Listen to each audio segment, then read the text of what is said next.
ಎಲ್ಲರಿಗೂ ನಮಸ್ಕಾರ. ಇವತ್ತು ತುಂಬ ವಿಶೇಷವಾದ ದಿನ. ಈಗ ವಿಜಯಣ್ಣವ್ರು ಹೇಳ್ತಾ ಇದ್ರು 1949ನೇ ಇಸ್ವಿಯಲ್ಲಿ ಸಂವಿಧಾನವನ್ನು ನಮಗೆ ನಾವೇ ಅರ್ಪಣೆ ಮಾಡಿಕೊಂಡಿರುವಂಥ ದಿನ. ಈಗ ನಾವೆಲ್ಲ ಕೂಡ ಯೋಚನೆ ಮಾಡಬೇಕು ಏನಂತಂದರೆ, ದೇಶಕ್ಕೆ ಸ್ವತಂತ್ರ ಬಂದ ಮೇಲೆ ಈ ದೇಶನ ಯಾವ ರೀತಿ ಕಟ್ಟೋದಪ್ಪ, ಯಾವ ರೀತಿ ಮುನ್ನಡೆಸ್ಕೊಂಡು ಹೋಗಬೇಕು, ಅಭಿವೃದ್ಧಿ ಕಡೆ ಯಾವ ರೀತಿ ಒಂದು ಪ್ಲಾನ್ ಯಾವ ರೀತಿ ಹಾಕಬೇಕು ಅಂತ ಆಲೋಚನೆ ಬಂದಾಗ ದಿಕ್ತೋಜುವಂಥ ಪರಿಸ್ಥಿತಿಯಲ್ಲಿ ನಾವು ಇರಬೇಕಾದ್ರೆ ಡಾಕ್ಟರ್ BR ಅಂಬೇಡ್ಕರ್ ಅವರು ಈ ದೇಶವನ್ನು ಅಭಿವೃದ್ಧಿ ಕಡೆ ತಗೊಂಡೋಗ್ಬೇಕು ಅನ್ನೋ ನಿಟ್ಟಿನಲ್ಲಿ ಒಂದು ಪ್ರಪಂಚದಲ್ಲೇ ಅತ್ಯದ್ಭುತವಾದ ಒಂದು ಸಂವಿಧಾನವನ್ನು ನಮ್ಮ ದೇಶಕ್ಕೋಸ್ಕರ ಕೊಟ್ಟಿದ್ದಾರೆ. ಆ ಸಂವಿಧಾನದ ಅಡಿಯಲ್ಲಿ ಪ್ರತಿಯೊಂದು ಸಮುದಾಯದ, ಪ್ರತಿಯೊಂದು ಧರ್ಮದ, ಪ್ರತಿಯೊಬ್ಬ ವ್ಯಕ್ತಿಯ, ಪ್ರತಿಯೊಬ್ಬರು ಮಹಿಳೆಯರು ಕೂಡ, ಪ್ರತಿಯೊಬ್ಬರು ಎಲ್ಲ ನಾಗರಿಕರು ಕೂಡ ಸೇರಿಕೊಂಡು ಅಭಿವೃದ್ಧಿ ಕಡೆಗೆ ಸಮಾನವಾಗಿ ಯಾವ ರೀತಿ ಹೋಗಬೇಕು, ಎಲ್ಲ ಹಕ್ಕುಗಳನ್ನು ಯಾವ ರೀತಿ ಪಡ್ಕೊಂಡು ಹೋಗಬೇಕು, ಸಮಾಜದಲ್ಲಿ ಯಾವ ರೀತಿ ಮುನ್ನುಗ್ಗಬೇಕು ಅನ್ನೋದ್ರ ಬಗ್ಗೆ ಕ್ಲೀನಾಗಿ ಅವರು ಸಂವಿಧಾನದಲ್ಲಿ ಬರೆದಿರುವಂಥದ್ದು. ಅದನ್ನು ನಾವು ಇವತ್ತು ದೇಶದ ಉದ್ದಗಲಕ್ಕೂ ನಾವು ಸಮರ್ಪಣೆ ಮಾಡಿಕೊಂಡು ಪ್ರತಿಯೊಬ್ಬರಿಗೂ ನಾಗರಿಕ ಹಕ್ಕುಗಳನ್ನು ಸಿಗಬೇಕು ಅನ್ನೋ ರೀತಿಯಲ್ಲಿ ನಾವು ಇವತ್ತು ಮುನ್ನಡೆಸ್ಕೊಂಡು ಹೋಗ್ತಾ ಇದ್ವಿ. ಈ ನಿಟ್ಟಿನಲ್ಲಿ ಕೆಲವಾರು ನಮ್ಮ ವಿಜಯಣ್ಣ ಸರ್ ಹೇಳ್ದಂಗೆ ಹಲವಾರು ಅಡೆತಡೆಗಳು ಕೂಡ ಬರ್ತಾ ಇದ್ದಾವೆ. ಈಗ ಮೊನ್ನೆ ತಾನೇ ಬಾಂಗ್ಲಾದೇಶದಲ್ಲಿ ಸಂವಿಧಾನದಲ್ಲಿ ಜಾತ್ಯತೀತ ಪದವನ್ನು ಅವರು ತೆಗೆದಾಕಿದ್ದಾರೆ.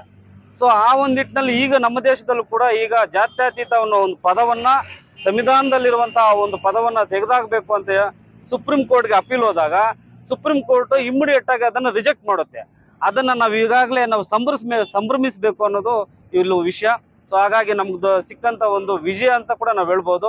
ಸೊ ಹಾಗಾಗಿ ನಾವೇನು ಸಂವಿಧಾನವನ್ನು ಪ್ರತಿಯೊಬ್ಬರು ಏನು ಆಚರಣೆ ಮಾಡೋದಕ್ಕಿಂತ ನಾವೆಲ್ಲ ಕೂಡ ಓದಬೇಕು ಅನ್ನೋದು ನನ್ನ ಒಂದು ಅಭಿಲಾಷೆ. ಪ್ರತಿಯೊಬ್ಬರು ನಾವೆಲ್ಲ ಕೂಡ ಏನು ಸೇರಿದ್ದೀರಿ, ವಿದ್ಯಾರ್ಥಿಗಳು ಯಾರೆಲ್ಲ ಇದ್ದಾರೆ, ಎಲ್ಲ ವಿದ್ಯಾರ್ಥಿ ಸಮೂಹ ಕೂಡ ಪ್ರತಿಯೊಬ್ಬರು ಕೂಡ ಸಂವಿಧಾನ ಏನು ಕೊಟ್ಟಿದೆ, ಸಂವಿಧಾನದಲ್ಲಿ ಏನಿದೆ ಅನ್ನೋದನ್ನು ಓದ್ಬಿಟ್ರೆ ಪ್ರತಿಯೊಬ್ಬರು ಅದ್ರ ಕಡೆ ಗಮನ ಕೊಡೋರಾಗ್ತಾರೆ.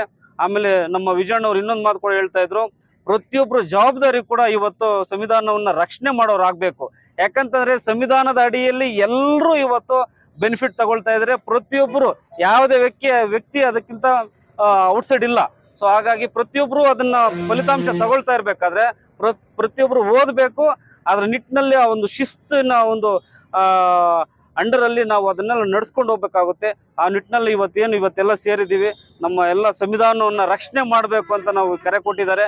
ನಾವೆಲ್ಲರೂ ಕೂಡ ಈ ಸಂವಿಧಾನವನ್ನು ರಕ್ಷಣೆ ಮಾಡಿ ಇನ್ನೊಂದಷ್ಟು ಪೀಳಿಗೆಗೆ, ಇನ್ನೊಂದಷ್ಟು 100 ವರ್ಷಗಳು ಈ ಸಂವಿಧಾನ ಈ ದೇಶದಲ್ಲಿ ಉಳಿಬೇಕು.